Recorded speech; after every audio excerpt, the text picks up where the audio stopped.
Merhaba arkadaşlar, örgü kanalıma hoş geldiniz.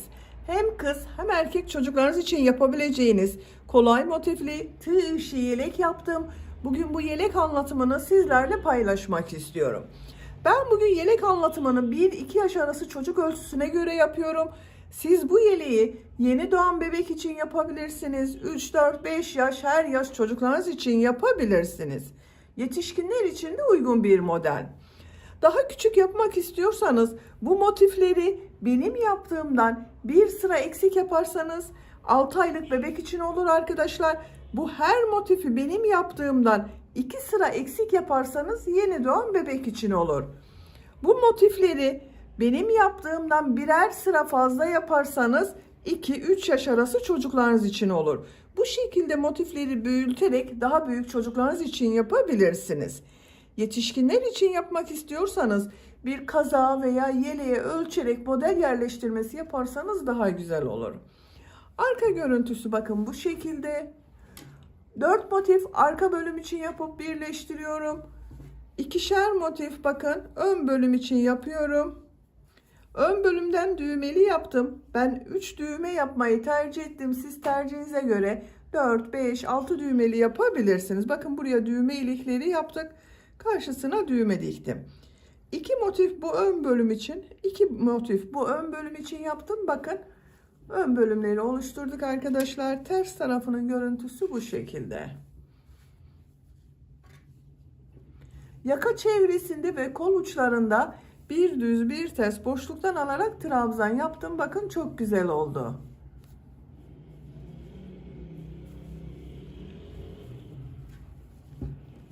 Ölçülerini videonun sonunda ölçüyorum. Oraya bakabilirsiniz arkadaşlar. 1-2 yaş arası çocuk ölçüsünde. Yelek örgüsünde iplik olarak sarı renkli iplik kullandım. Motiflerde beyaz renkli, yeşil renkli ve bu renk iplik kullandım arkadaşlar. Siz tercihinize göre bu yelek örgüsünü her marka iplik ve renkleri kullanarak yapabilirsiniz. Her markayı kullanabilirsiniz arkadaşlar. Her renk iplik ile de çok güzel oluyor. Ben bugün sarı ağırlıklı kullanmaya çalıştım. Bakın bu şekilde oldu. Kız ve erkek bebek kullanabilir bu modeli. Tığ olarak 5 numara 3 milimetre tığ kullandım. Benim elim çok sıkı değil. Yaptığım örgüler yumuşak oluyor. Sizin eliniz sıkıysa 3,5-4 milimetre tığlarla yaparsanız çok daha güzel olur. İpliği tığı hazırlayalım. Hep birlikte bu kolay ve güzel tığ işi yelek örgüsüne başlayalım. Örgü kanalıma abone değilseniz abone olmayı unutmayın lütfen. Örgü kanalıma abone olup beğeni ve yorumlarınızı da yaparsanız çok sevinirim arkadaşlar. Sizlerden gelen beğeni ve yorumlar örgü kanalımın devamlılığı için çok önemli. Hepinize kolay gelsin. İyi çalışmalar. Sihirli halkayı bilmeyen arkadaşlar için gösteriyorum. Bakın şu şekilde ipliği tutuyorum. Parmağımın üzerine doladım. Parmağımın üzerinde olan bu halka oldu bakın. Buna tığ takıyorum. İplik aldım, çektim. Bu halkayı parmağımdan çıkarıyorum. Zincir yaptım, sağlamlaştırdım. 2 zincir yapıyorum. Tığ üzerine iplik alıyorum. Sihirli halka içine 16 trabzan yapıyorum.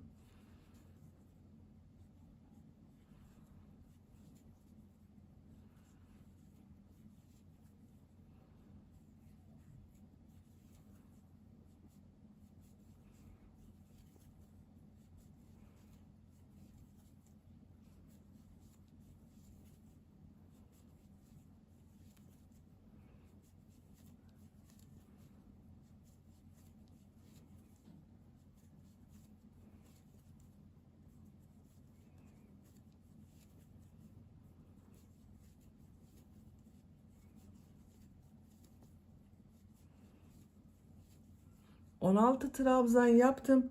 İplik ucunu çekiyorum. Bakın şu şekilde yavaş çekiyorum. Bakın hiç boşluk oluşmadı burada. İlk ilmek ile ilmek kaydırma yaparak sırayı birleştiriyorum. İplik ucunu şu şekilde tutuyorum. İpliği kesiyorum arkadaşlar. Bakın. Orta bölümünü yaptık.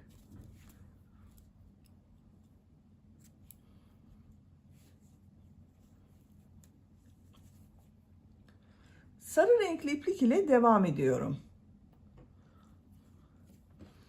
Herhangi bir ilmekten başlayabilirsiniz. Bakın şu ilmekten başlıyorum. İlmek yapıyorum.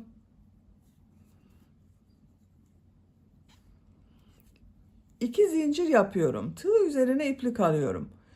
Aynı ilmek içine bakın şu şekilde trabzan yapıyor gibi yaptım.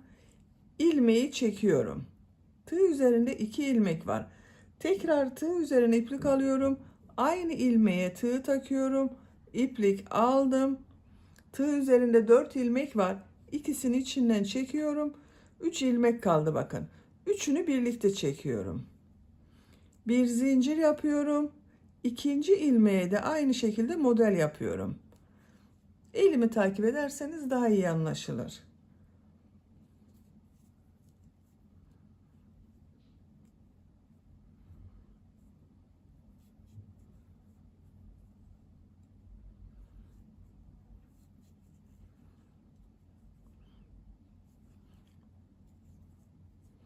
Bir zincir yapıyorum arada. Tekrar model yapıyorum.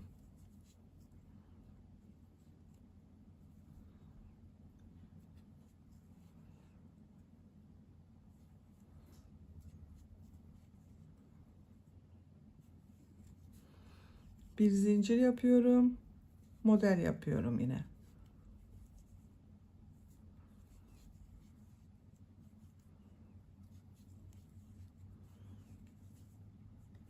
Bir zincir yapıyorum. Model yapmaya devam ediyorum. Bakın bu şekilde modeller oluyor. 16 model olacak arkadaşlar. Sıra sonuna kadar devam edelim. Sıra sonuna kadar modelleri yaptım. Bir zincir yapıyorum. İlk yaptığım model ile ilmek kaydırma yaparak birleştiriyorum. İpliği kesiyorum.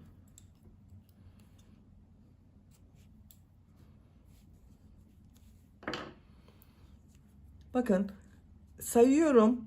2, 4, 6, 8, 10, 12, 14, 16 model oldu. Şimdi yeşil renkli iplik ile 3. sıraya devam ediyorum.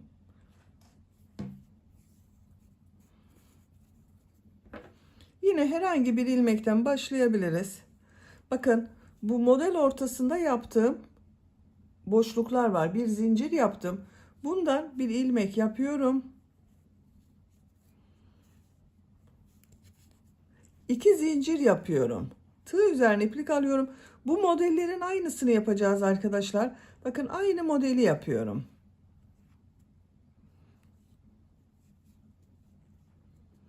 Bu ilk başta yaptığım 2 zincirde bir trabzan oluyor. 3 trabzanlı modelleri yapıyoruz. Birlikte yapıyorum bakın. 2 zincir yapıyorum. Bu sırada arada 2 zincir yapıyoruz. 2 model ortasına yine model yapıyorum.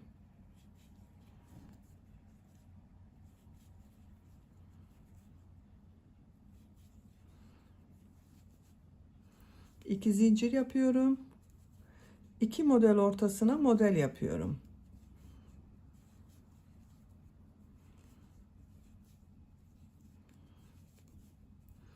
İki zincir yapıyorum. 2 model ortasına model yapıyorum. İplik ucunu da içinde tutuyorum bakın kaybediyoruz.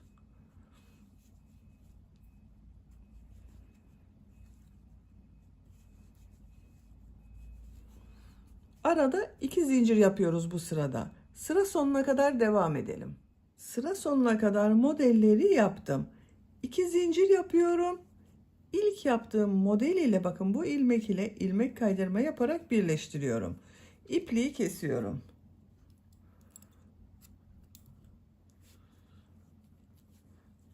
Üçüncü sırayı bitirdik. Bakın ilk sırada trabzan yaptım. İkinci ve üçüncü sırada modeller yaptım. İkinci sırada arada bir zincir yaptım. Üçüncü sırada arada 2 zincir yaptım. Buraya kadar bakın yuvarlak bir motif elde ettik. Dördüncü sıradayız. Dördüncü sıradan itibaren artık bu yuvarlak motifi kare motif, 4 köşesi olan bir motif yapacağız. Beyaz renkli iplik ile devam ediyorum.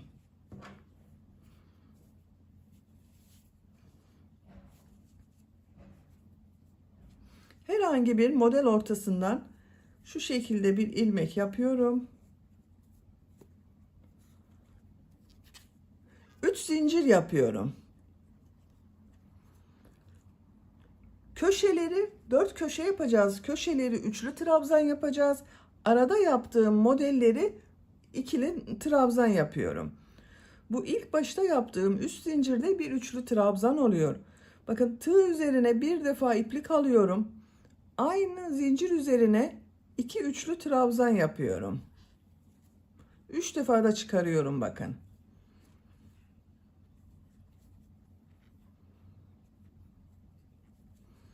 2 üçlü trabzan yaptım. 3 zincirle birlikte 3 trabzan oldu. Tığ üzerine iplik alıyorum. Bu iki model ortasına 3 trabzan yapıyorum. 2 defa da çıkardığım trabzan yapıyorum. 1 2 3. Sadece bu köşelerde üçlü trabzan yapıyoruz. Diğerleri modelleri ikili trabzan yapıyorum. Tığ üzerine iplik alıyorum. Model ortasına 3 ikili trabzan yapıyorum.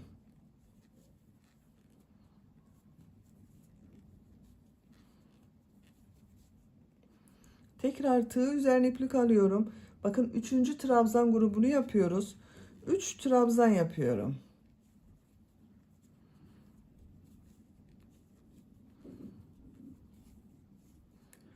Köşeden sonra bakın 1 2 3 yere trabzan yaptım. Üçlü trabzanlar yaptım. Üçlü gruplar halinde bakın. Tekrar tığ üzerine bakın bir defa iplik alıyorum. Bu model arasına üçlü trabzan yapıyorum. 3 üçlü trabzan yapıyorum. 2 zincir yapıyorum. 3 üçlü trabzan yapıyorum.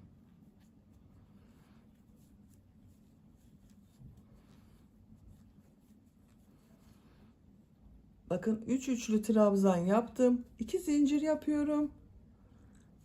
3 üçlü trabzan yapıyorum.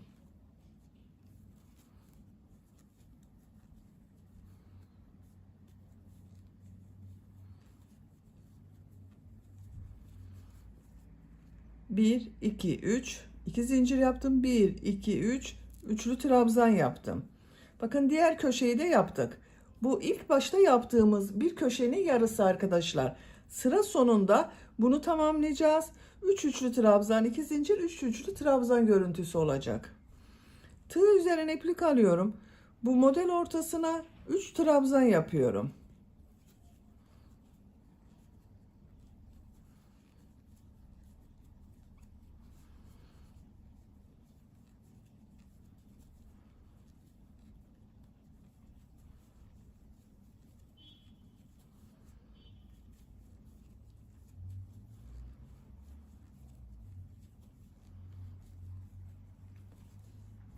Bir, iki, üç tane bakın üçlü modelden yaptım. Tığ üzerine iplik alıyorum. Üçüncü köşeyi yapıyoruz. 3 üçlü trabzan, 2 zincir, 3 üçlü trabzan yapıyorum.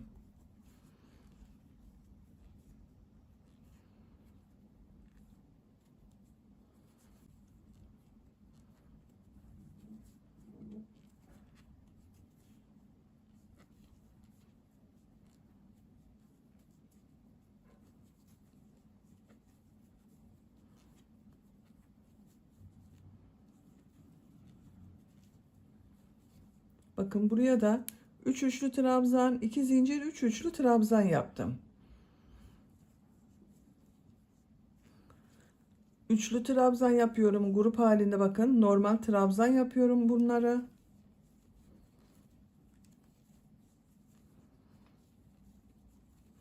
Üç yerde 3 trabzan yapıyoruz. Köşelerde 3 üçlü trabzan yapıyoruz.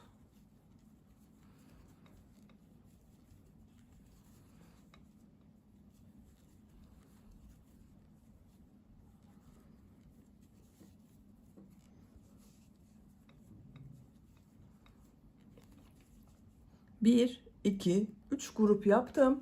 Tığ üzerine iplik alıyorum. Dördüncü köşeyi yapıyoruz arkadaşlar. 3 üçlü trabzan, 2 zincir, 3 üçlü trabzan yapıyorum.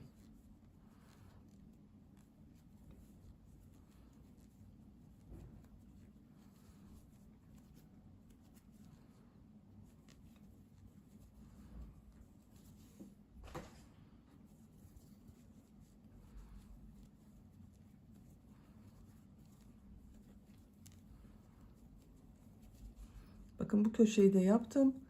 Bu 3 yere 3 tane trabzan yapıyorum.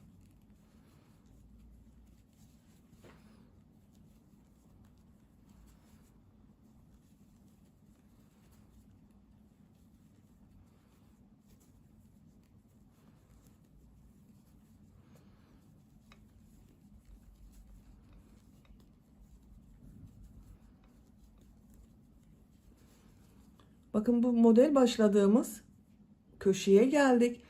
İlk başta üçlü trabzan yaptım. 3 tane tığ üzerine iplik alıyorum. Buraya 3 üçlü trabzan yapıyorum.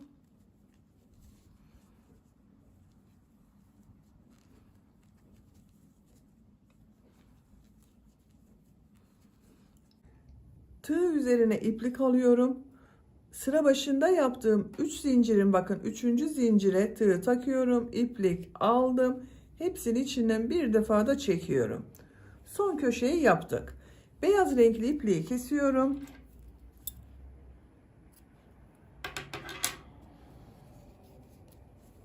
Bakın arkadaşlar, yuvarlak motifi kare motif yaptık bu sırada. 4 köşe oluştu bak. 1, 2, 3, 4. Bakın 4 köşe oluşturduk. Şimdi sarı renkli iplik ile devam ediyorum. Herhangi bir köşeden başlayabilirsiniz. Bakın bu köşeden başlıyorum. İlmek yaptım. 3 zincir yapıyorum. Bu köşeye 2 trabzan yapıyorum. Artık köşeleri de trabzan yapıyoruz. Üçlü trabzan yapmıyorum. Bakın sıra başında yaptığım 3 zincir ile birlikte 3 trabzan oldu. Burası köşe olacak arkadaşlar. Köşenin devamında sıra sonunda 3 trabzan yapacağız. Bu boşluğa 3 trabzan yapıyorum.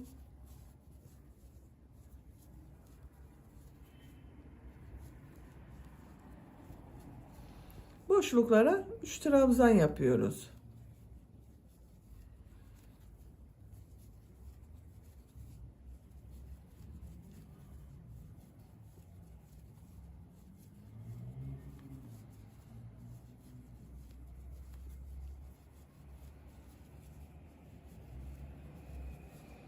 Bakın köşeye geldim. Bu köşeye 3 trabzan, 2 zincir, 3 trabzan yapıyorum.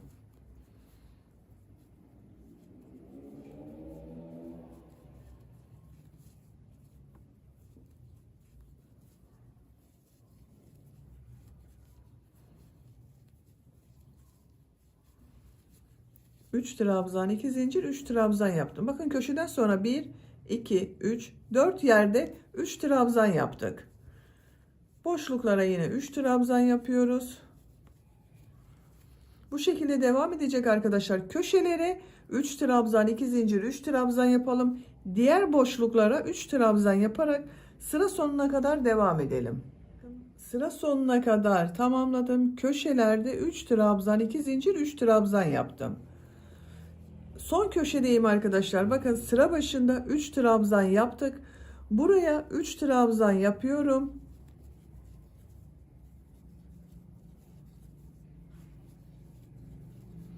Tığ üzerine iplik alıyorum. Burada 3 zincir yaptım. 3. zincire tığ takıyorum. İlmek aldım. Hepsini içinden çekiyorum. İpliği kesiyorum.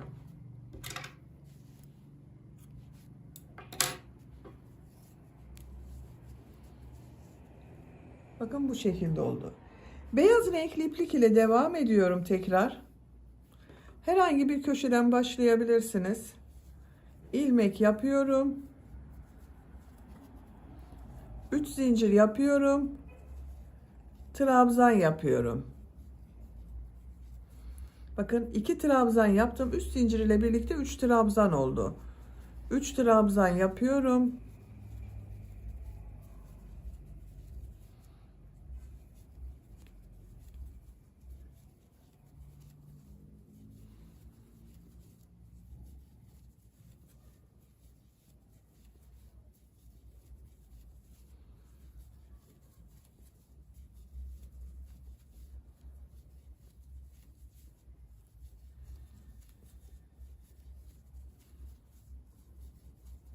Bakın köşeye kadar tamamladım. Bu köşeye 3 trabzan, 2 zincir, 3 trabzan yapıyoruz.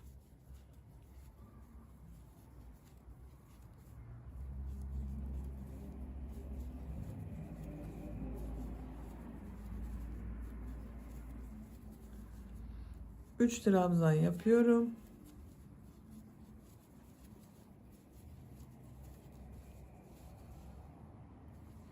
Sıra sonuna kadar devam edelim.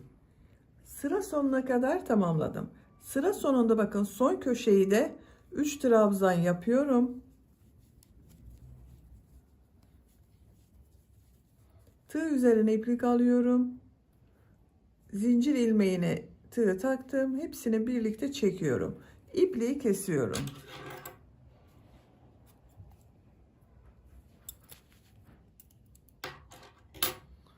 Bakın motif örgüsünün birini bitirdim. Bu şekilde oldu arkadaşlar. Bakın çok güzel oldu. Aynı motiften bir tane daha hazırlayalım. Ben hazırladım. Bakın diğer motif örgüsünde hazırladım. 1, 2, 3 kenarını yaptım. Son kenarı yapmadım. Son kenarı bu motif ile birleştireceğiz. En son bakın buraya köşeye 3 trabzan yaptım. Bir zincir yapıyorum. Diğer motifin köşe zinciri var bakın burada. İplik alıyorum, ilmek kaydırma yapıyorum. Bir zincir yapıyorum. Buraya 3 trabzan yapıyorum.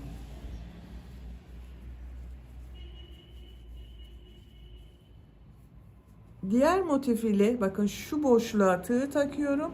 İlmek kaydırma yapıyorum. Tığ üzerine iplik alıyorum. 3 trabzan yapıyorum.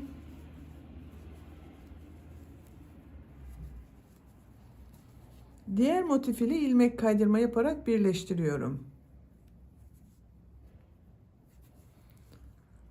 3 trabzan yapıyorum.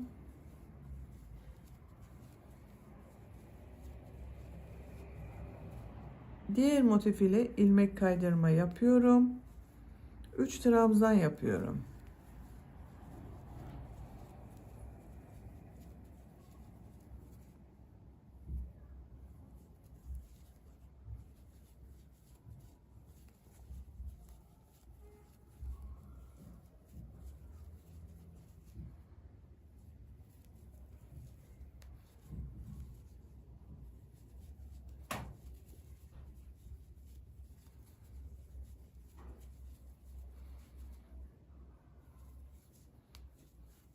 Bakın köşeye geldim. Bu köşeye 3 trabzan yapıyorum.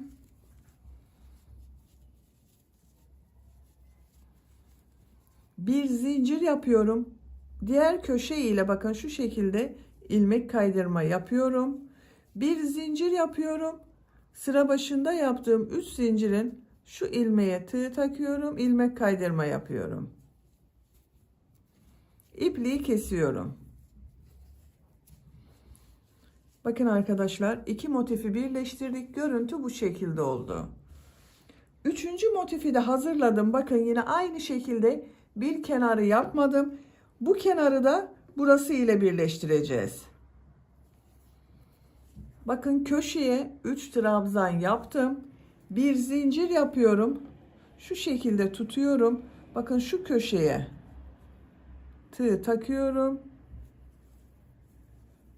İlmek aldım, çıkardım. Bir zincir yapıyorum. Köşeye 3 trabzan yapıyorum.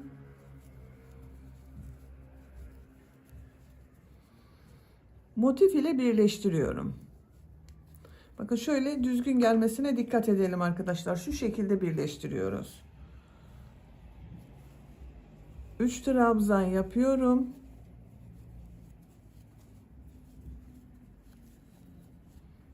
Diğer motif ile ilmek kaydırma yapıyorum. 3 trabzan yapıyorum.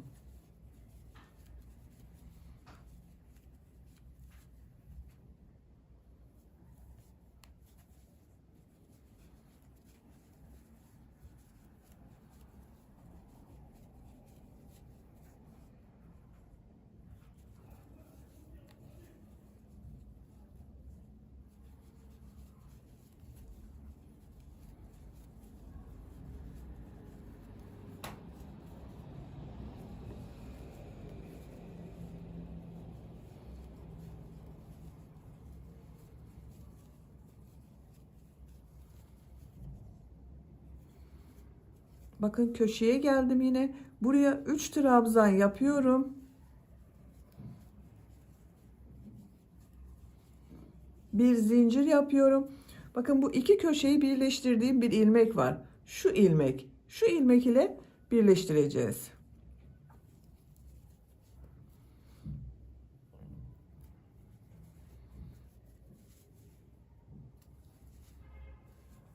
Bir zincir yapıyorum.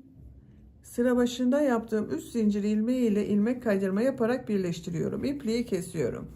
Bakın 3 köşeyi burada birleştirdik. Dördüncü motifi de hazırladım. Bakın bu şekilde dördüncü motifin iki kenarını boş bıraktım. Bakın bunu da şu şekilde birleştireceğiz arkadaşlar. Bir kenarı burası ile birleşiyor. Bir kenarı bu motif ile birleşiyor. Köşeye yine 3 trabzan yaptım. Bir zincir yapıyorum. Bakın şu şekilde yerleştiriyorum. Bu köşe ile birleştiriyorum.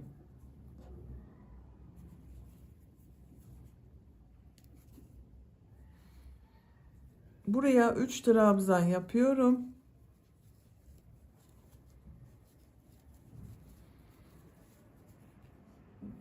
Motif ile ilmek kaydırma yapıyorum. 3 trabzan yapıyorum.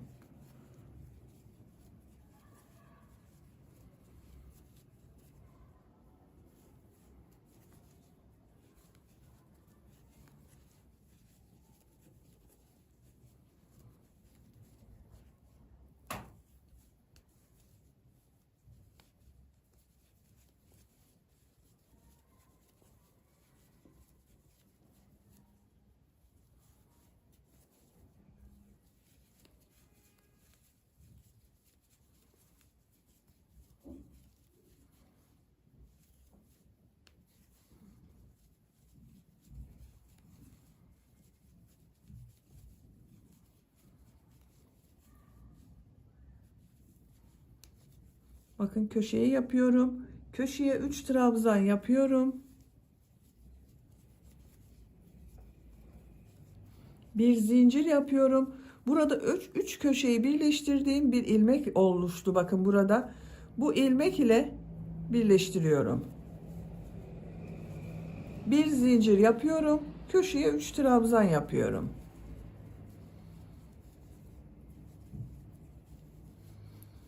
Bakın diğer motif ile bakın şu şekilde yerleştirerek bakarsanız daha iyi anlaşılır. Burası ile birleştireceğiz. Şuraya tığ takıyorum. İlmek kaydırma yapıyorum. 3 trabzan yapıyorum.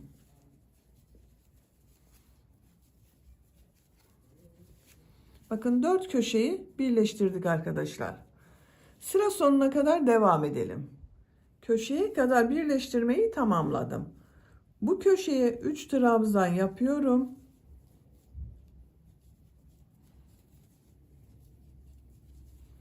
Bir zincir yapıyorum. Diğer köşe ile birleştiriyorum. İlmek kaydırma yapıyorum. Bir zincir yapıyorum. Sıra başında yaptığım 3 zincir ilmeği ile ilmek kaydırma yapıyorum. İpliği kesiyorum.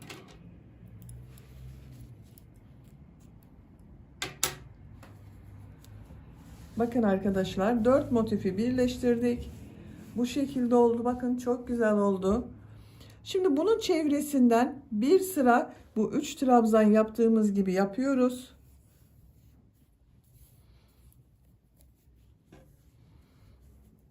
Beyaz renkli iplik ile devam ediyorum. Bakın bu köşeden başlıyorum.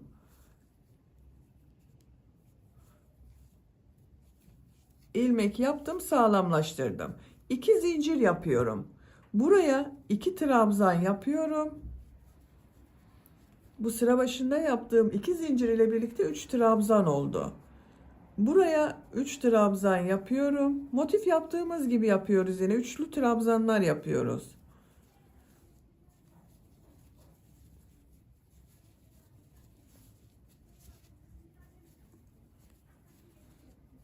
Bütün boşluklara 3 trabzan yapıyorum.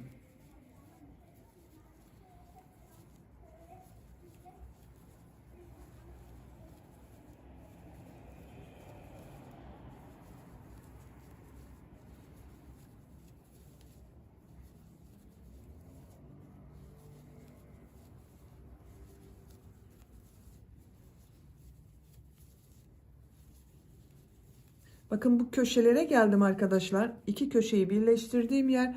Buraya 3 trabzan yapıyorum. Buraya 3 trabzan yapıyorum. Bakın köşelere 3 trabzan yaptım. Diğerlerine devam ediyorum. Köşeye kadar devam edelim. Köşeye kadar tamamladım. Buraya 3 trabzan, 2 zincir, 3 trabzan yapıyorum.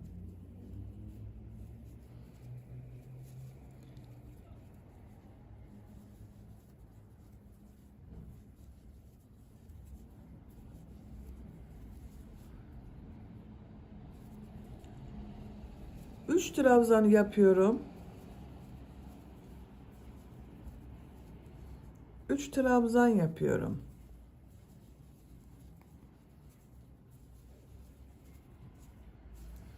Köşelerde 3 trabzan, 2 zincir, 3 trabzan yapalım. Diğer boşluklara 3 trabzan yaparak sıra sonuna kadar devam edelim. Sıra sonuna kadar tamamladım. Bakın arkadaşlar köşeyi yaptım. İpliği kesiyorum.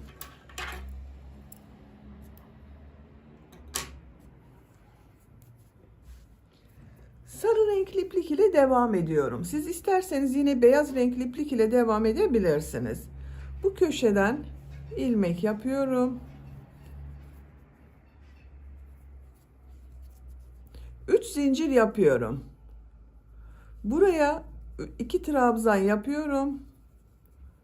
3 zincir ile birlikte 3 trabzan oldu. Buraya 3 trabzan yapıyorum. Bir sırada sarı renkli iplik ile yapacağız arkadaşlar. Köşeye kadar devam edelim. Köşelerde 3 trabzan, 2 zincir, 3 trabzan yapalım. Sıra sonuna kadar tamamlayalım. Sıra sonuna kadar tamamladım. Bakın köşelerde 3 trabzan, 2 zincir, 3 trabzan yaptım. Diğer boşluklara 3 trabzan yaptım. 3 zincir yapıyorum. Buraya 2 trabzan yapıyorum. 3 trabzan yapıyorum.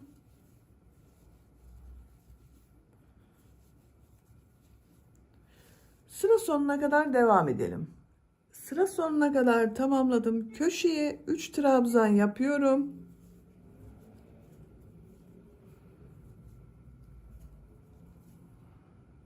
Üç zincir yapıyorum. Örgüyü çeviriyorum. Bakın 3 ilmeği atlıyorum. Buraya 3 trabzan yapıyorum.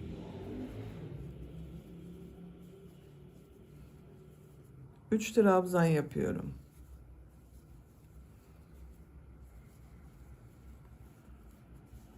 Sıra sonuna kadar devam edelim. Buradan geriye dönüş yapalım. Git gel şeklinde birkaç sıra arka bölümü örgüsüne devam edelim. Arka bölümü örgüsünü bakın 6 sıra yaptım. 2, 4, 6. Burada bitirmiyorum arkadaşlar. Bir sıra daha devam edeceğiz. İlk önce ön bölümleri yapalım. Ön bölüm ile arka bölümü birleştirirken buradan bir sıra daha devam edeceğiz. İpliği kesmiyorum. Ön bölümleri hazırlayalım. Bakın 2 motif örgüsü yaptım. Birleştirdim. Şimdi bunun çevresinden sarı renkli iplik ile devam ediyorum. Bakın arka bölümde bir sıra beyaz renkli ile çevirdim. Bunu da sarı ile çeviriyorum. Şu ilmekten bakın buradan bir ilmek yapıyorum. 3 zincir yapıyorum. 2 trabzan yapıyorum.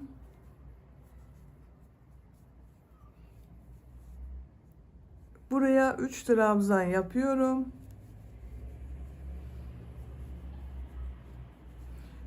Köşeye kadar devam edelim. Köşe yapacağım yere kadar tamamladım. Buraya 3 trabzan, 2 zincir, 3 trabzan yapıyorum.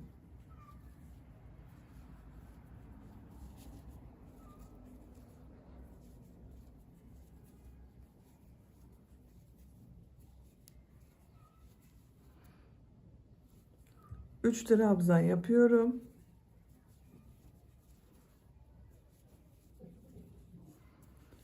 Köşelerde 3 trabzan, 2 zincir, 3 trabzan yapalım. Diğer boşluklara 3 trabzan yapalım.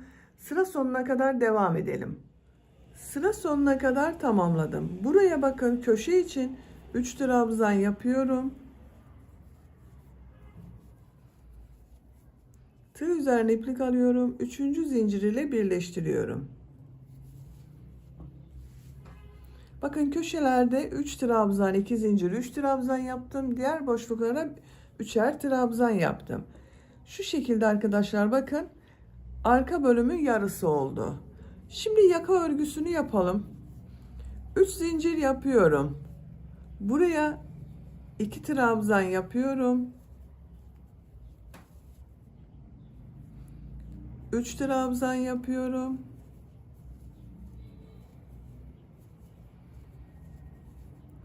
3 trabzan yapıyorum.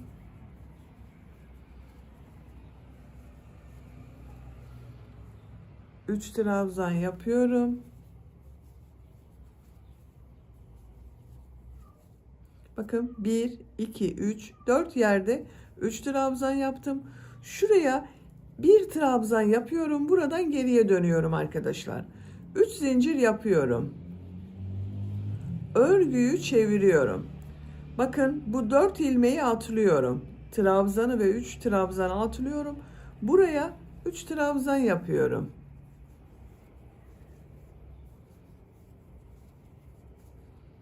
3 trabzan yapıyorum.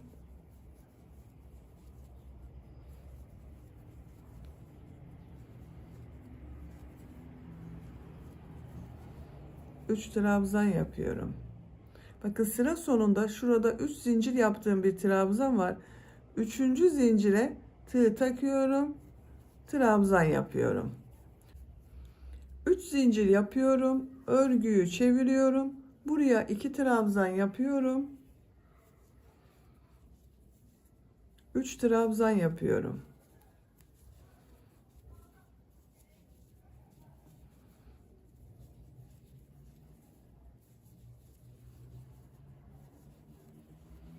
Sıra sonunda bakın 3 zincir yaparak dönüş yaptım. Buraya 3 trabzan yapıyorum.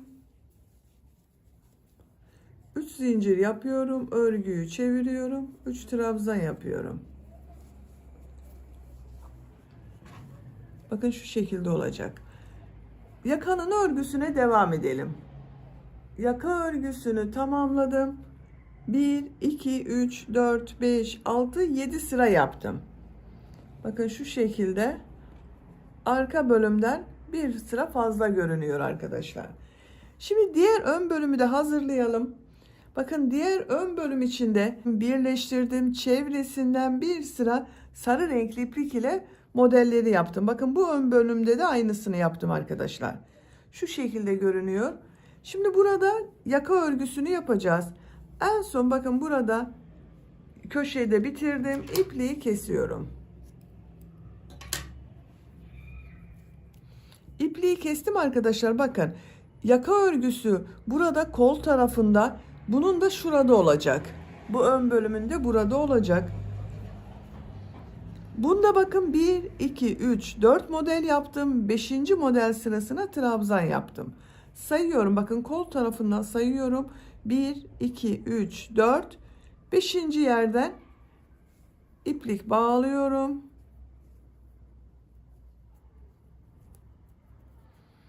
Buradan ilmek yapıyorum. 2 zincir yapıyorum. Tığ üzerine iplik alıyorum. Buraya 3 trabzan yapıyorum.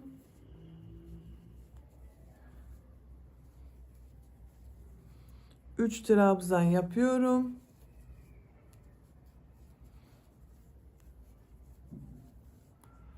3 trabzan yapıyorum.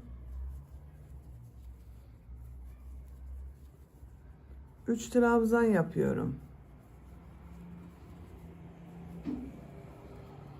Bakın 1, 2, 3, 4 model yaptım. 3 zincir yapıyorum. Örgüyü çeviriyorum. 3 trabzan yapıyorum. 3 trabzan yapıyorum.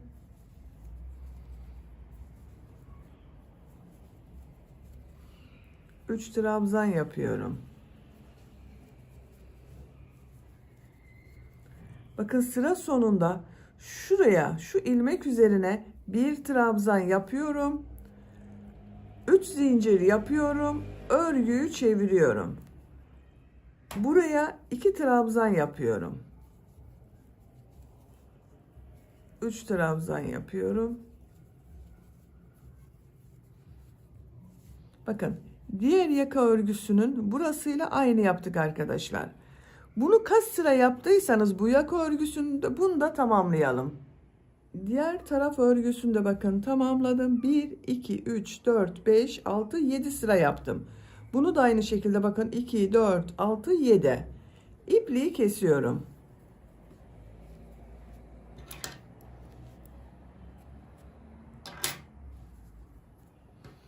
Bakın arkadaşlar, şu şekilde oldu yaka görüntüsü. Şimdi ön bölümleriyle arka bölümü birleştireceğiz. Bakın, örgünün ters tarafı burası, buraya yerleştiriyorum arkadaşlar. Bakın şu şekilde ön bölümleri arka bölüm üzerine yerleştiriyorum. İplik bakın burada. Arka bölümde yaptığımız sırada iplik örgüsü burada. 2 zincir yapıyorum. Yaptığım bu 2 zinciri burada bakın 3 zincir yaparak bir trabzan yaptım. 3. zincire tığ takıyorum. İlmek kaydırma yapıyorum.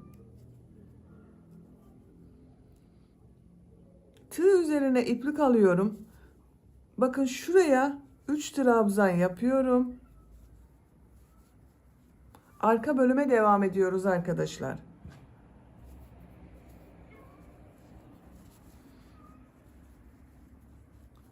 Ön bölümde bakın burası ile ilmek kaydırma yapıyorum.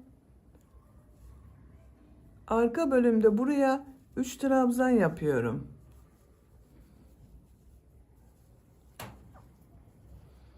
Ön bölümde buraya ilmek kaydırma yapıyorum.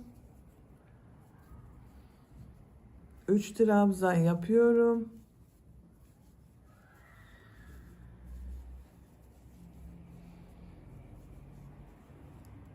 İlmek kaydırma yapıyorum.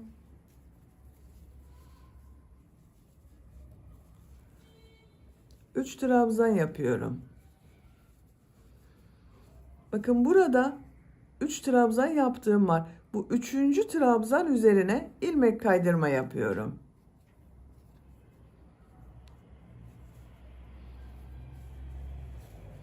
Bakın ön ve arka bölümü birleştirdik burada. Arka bölümde devam ediyorum. Buraya da diğer ön bölümü birleştireceğiz arkadaşlar. Tığ üzerine iplik alıyorum. 3 trabzan yapıyorum. 3 trabzan yapıyorum.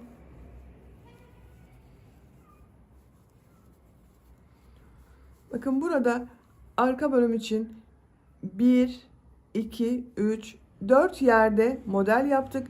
Burada da 1, 2, 3, 4 yer. Buraya kadar devam edelim. Buraya kadar tamamladım. Bakın 3'er trabzan yaptım.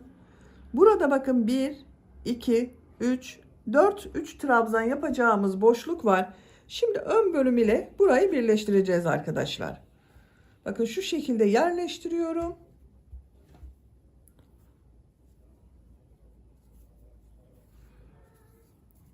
En son bakın buraya 3 trabzan yaptım. Ön bölümün burada bakın 3 zincir yaparak yaptığım bir trabzan var. Bununla ilmek kaydırma yaparak sırayı birleştiriyorum. Tığ üzerine iplik alıyorum. Buraya 3 trabzan yapıyorum. Bakın arka bölüme 3 trabzan yapıyorum.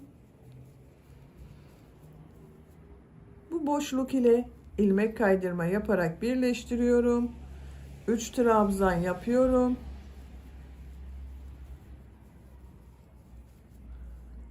İlmek kaydırma yapıyorum. 3 trabzan yapıyorum. İlmek kaydırma yapıyorum. 3 trabzan yapıyorum.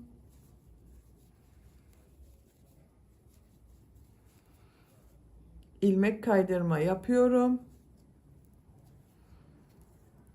Bakın buraya bir trabzan yapıyorum en son. ipliği kesiyorum. Bakın arkadaşlar, ön ve arka bölümü omuz bölümünden bu şekilde birleştirdik.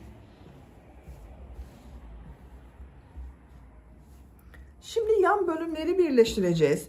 Kol bölümlerini işaret yapıyorum. Bakın buradan sayıyorum. Uç bölümden sayıyorum. 2, 4, 6, 8, 10, 12, 14, 16, 18, 20, 22. sıraya işaret yapıyorum. Bakın şu şekilde bakarsanız şurası kol olacak arkadaşlar.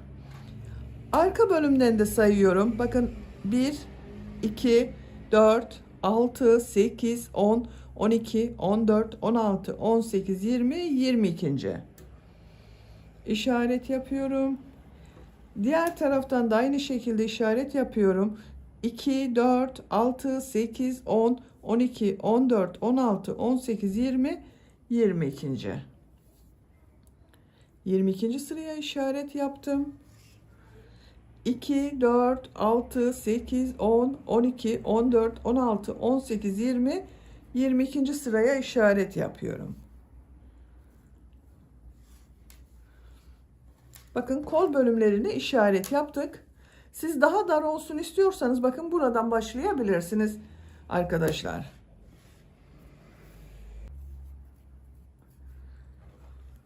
Bakın şu şekilde arka bölümün bu işaret yaptığım boşluğa bir ilmek yapıyorum.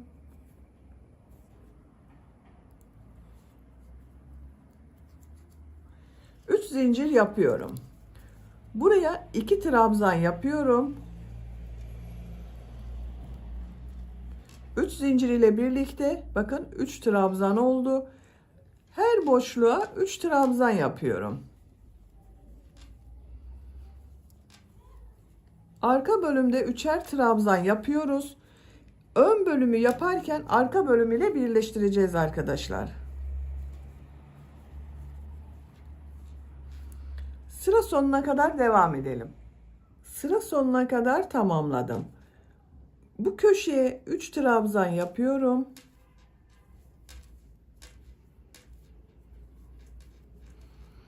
Bakın şimdi ön bölüm ile birleştireceğiz arkadaşlar. Şu şekilde bakın düzeltiyorum. Ön bölümün bu köşeye 3 trabzan yapıyorum. Bakın tığ üzerine iplik alıyorum. Zincir yapmadan buraya 3 trabzan yapıyorum. 1, 2, 3. Yaptığım bu 3 trabzanı bakın bu boşluk ile ilmek kaydırma yaparak birleştiriyorum. Ön ve arka bölümü bu sırada birleştiriyoruz. Tığ üzerine iplik alıyorum. Buraya 3 trabzan yapıyorum.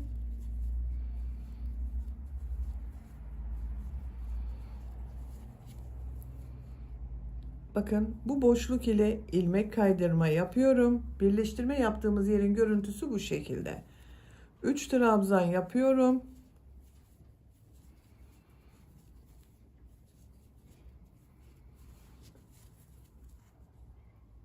Boşluk ile bakın ilmek kaydırma yapıyorum.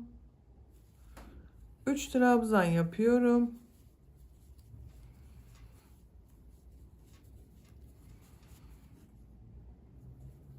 İlmek kaydırma yapıyorum. Bakın. Bu şekilde birleştirme yapıyoruz. İşaret yaptığımız sıraya kadar birleştirme yaparak devam edelim. İşaret yaptığım yere kadar birleştirme tamamladım. Bakın bu şekilde oldu. En son bakın burada ilmek kaydırma yaptım. Buraya 3 trabzan yapıyorum.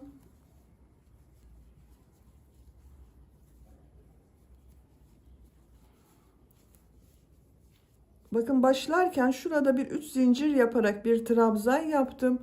3. zincire tığ takıyorum. İlmek kaydırma yaparak birleştiriyorum. Bakın arkadaşlar. Ön ve arka bölümü birleştirdik. Görüntüsü bu şekilde oldu. Burası kol bölümü olacak.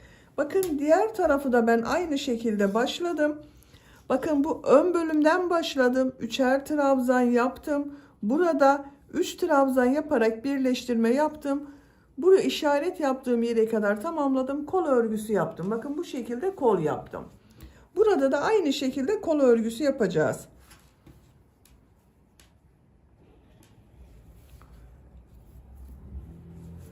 Bakın burada ilmek kaydırma yaparak birleştirdim. Tığ üzerine iplik alıyorum. Şu boşluğa 3 trabzan yapıyorum. 3'er trabzan yapıyoruz. 3 trabzan yapıyorum. Sıra sonuna kadar devam edelim. Sıra sonuna kadar tamamladım. Bakın buraya 3 trabzan yaptım. Bu birleştirme yaptığım bakın boşluk ile ilmek kaydırma yaparak birleştiriyorum.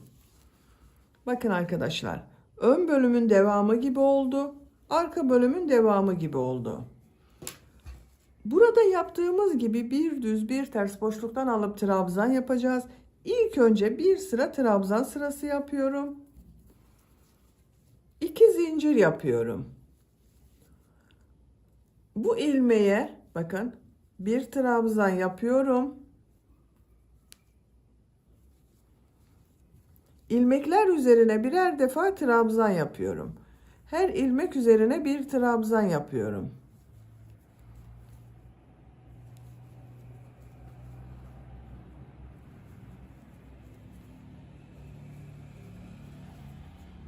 Sıra sonuna kadar devam edelim. Sıra sonuna kadar tamamladım. Son ilmeğe de trabzan yaptım. İlk ilmek ile ilmek kaydırma yaparak birleştiriyorum. Bakın kol çevresinde bir sıra trabzan sırası yaptım. Şimdi yaptığımız bu trabzanları bir düz bir ters boşluktan alarak trabzan yapacağız. 2 zincir yapıyorum. İlk trabzan düz taraftan boşluktan alıp trabzan yapıyorum. Ters taraftan bakın şu şekilde boşluğa takıyorum. Trabzan yapıyorum. Düz taraftan boşluktan alıp trabzan yapıyorum. Şu şekilde bakın ters taraftan boşluktan alarak trabzan yapıyorum.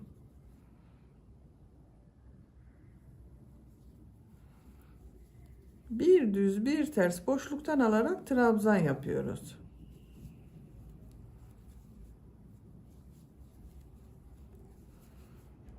Sıra sonuna kadar devam edelim. Sıra sonuna kadar tamamladım. Son trabzan düz taraftan boşluktan aldım, trabzan yaptım. İlk ilmek ile ilmek kaydırma yaparak birleştiriyorum. Bakın sıra başında düz başladım, sıra sonunda düz boşluktan alarak bitirdim. Bu sıra başında yaptığım 2 zincir ters tarafta görünen trabzan oldu. Görüntüsü bu şekilde arkadaşlar. 2 zincir yapıyorum. Bu sırada yaptığım bu trabzanları nasıl görüyorsam o şekilde boşluktan alıp trabzan yapıyorum. Bakın düz tarafta görüyorum. Boşluktan alıp trabzan yapıyorum. Ters taraftan boşluktan alıp trabzan yapıyorum.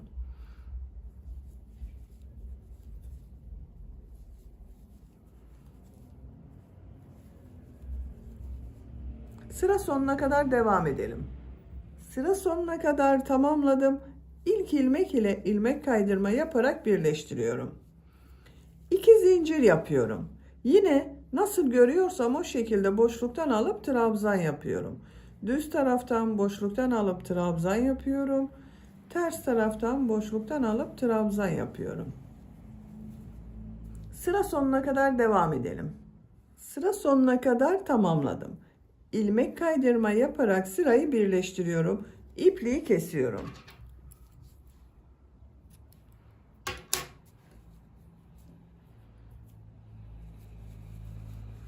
Bakın arkadaşlar, bir sıra trabzan sırası yaptım. 1, 2, 3 sıra bir düz bir ters boşluktan aldım, trabzan yaptım.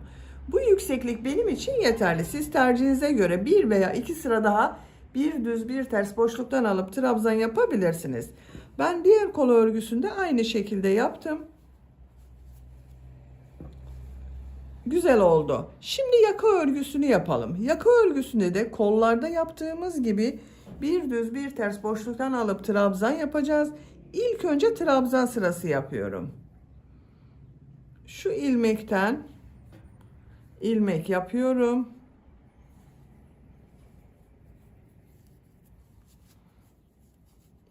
2 zincir yapıyorum. Trabzan yapıyorum. Trabzan sırası yapıyoruz arkadaşlar. Bakın trabzan sıralarına trabzanlar yapıyorum.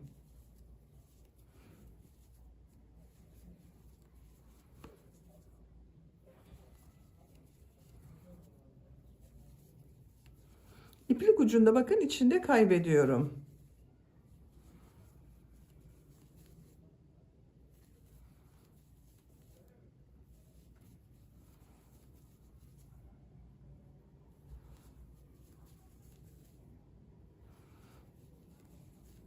Bakın buraya kadar tamamladım. Burada yuvarlak bir görüntü elde etmek için bakın tığ üzerine iplik alıyorum. Buraya trabzan yapıyor gibi bakın aldım. 2 ilmekten çekiyorum. Bekletiyorum. Tekrar tığ üzerine iplik alıyorum. Bakın şu ilmeği atlıyorum. Şu ilmek üzerine trabzan yapıyor gibi aldım. Tığ üzerinde 3 ilmek var. Üçün içinden bir defa da çekiyorum. Bakın burada tek ilmek oluştu. Diğer ilmeklere trabzan yaparak devam ediyorum.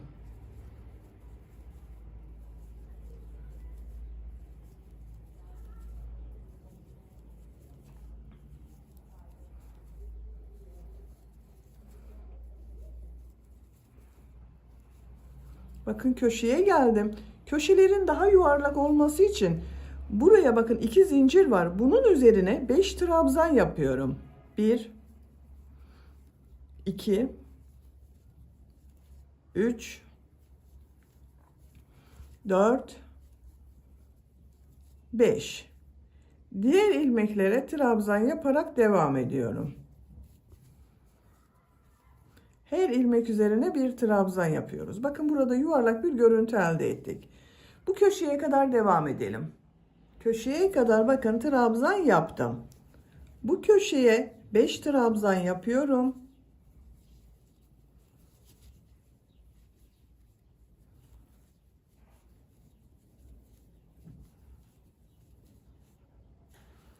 Diğer ilmeklere trabzan yaparak devam ediyorum.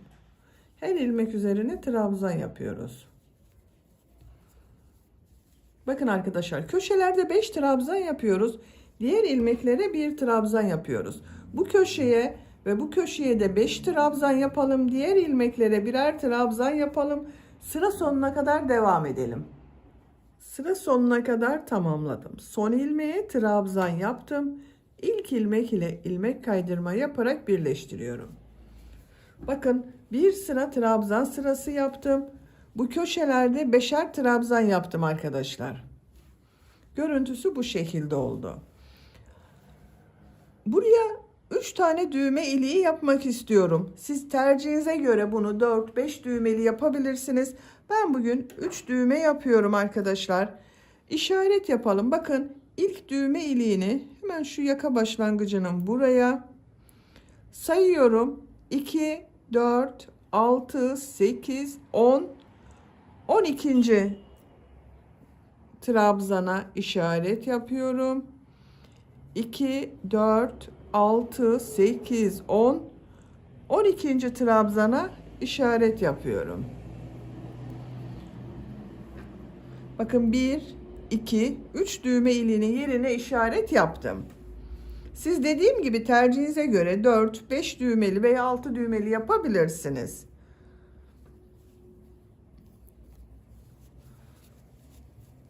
İki zincir yapıyorum. Bu sırada bu kolda yaptığımız gibi bir düz bir ters boşluktan alarak trabzan yapacağız. İlk trabzan düz taraftan boşluktan alıp trabzan yapıyorum. Ters taraftan boşluktan alıp trabzan yapıyorum.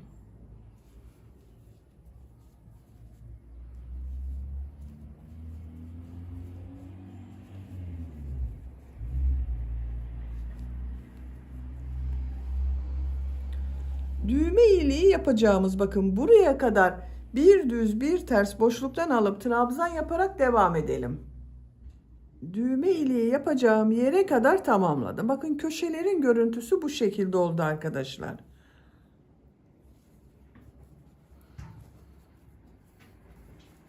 En son buraya bakın düz taraftan boşluktan aldım trabzan yaptım. Düğme iliği için 2 zincir yapıyorum. Tığ üzerine iplik alıyorum. Bu ilmeği atlıyorum. Bakın bu trabzanı düz taraftan boşluktan alıyorum, trabzan yapıyorum. Ters taraftan boşluktan alıp trabzan yapıyorum. Bir düz bir ters boşluktan alarak trabzan yapıyoruz.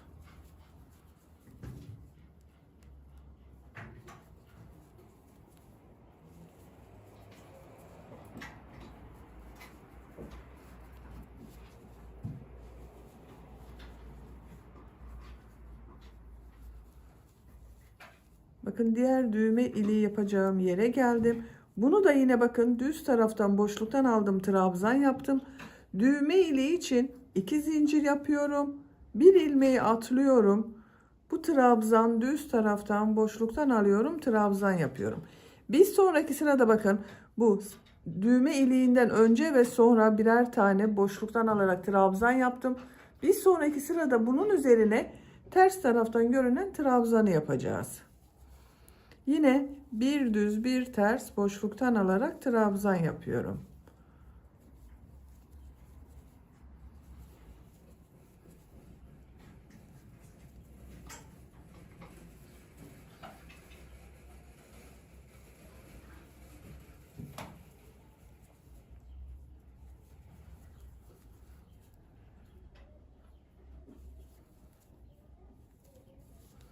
Bakın burada sayalım arkadaşlar. Bu düğme iliğinden sonra 1, 2, 3, 4, 5, 6 tane boşluktan alarak düz taraftan boşluktan alarak trabzan yaptım. Burada da 6 tane olması gerekiyor. Bakın 1, 2, 3, 4, 5, 6. Düğme iliği için 2 zincir yapıyorum. Bir ilmek atlıyorum. Bu trabzan düz taraftan boşluktan alıyorum, trabzan yapıyorum. Bakın bu iki düğme ilikleri arasında aynı sayı olursa görüntü olarak daha düzgün görünür.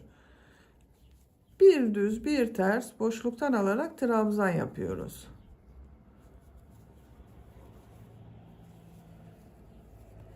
Bakın 3 düğme iliğini yaptık. Sıra sonuna kadar devam edelim. Sıra sonuna kadar tamamladım. Son trabzan düz taraftan boşluktan aldım, trabzan yaptım.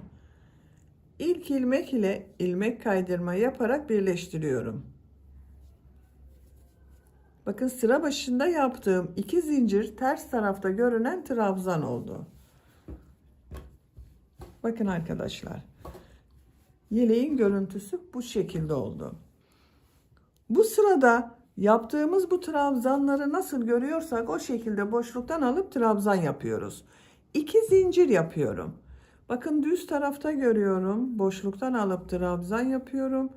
Ters tarafta görüyorum. Boşluktan alıp trabzan yapıyorum.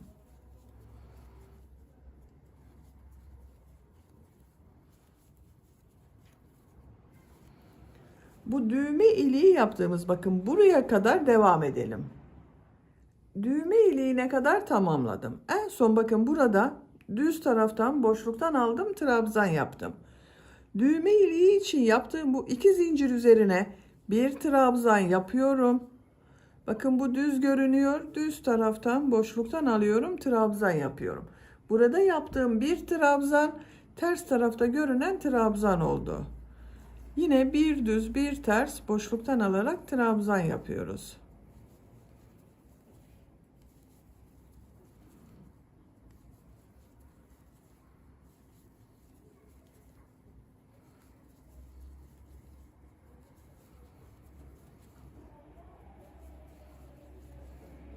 Bakın diğer düğme iliğine geldim. Buraya 2 zincir üzerine bir trabzan yapıyorum. Boşluktan alıyorum, trabzan yapıyorum. Bakın düğme ilikleri daha belirgin oldu arkadaşlar. Bu düğme iliğinin üzerine de bir trabzan yapalım. Diğerlerini nasıl görüyorsanız o şekilde boşluktan alıp trabzan yapalım. Sıra sonuna kadar devam edelim. Sıra sonuna kadar tamamladım. İlk ilmek ile ilmek kaydırma yaparak birleştiriyorum. İpliği kesiyorum.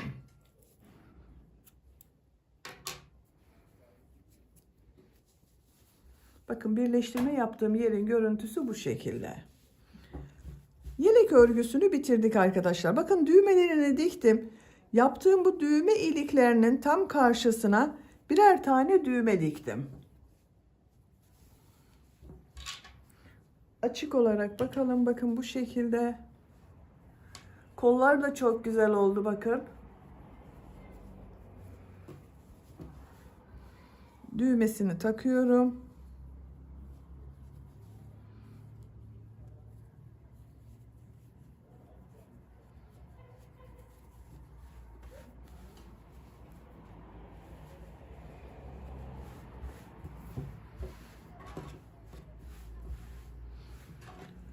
Bitmiş olarak ölçülerini söylüyorum.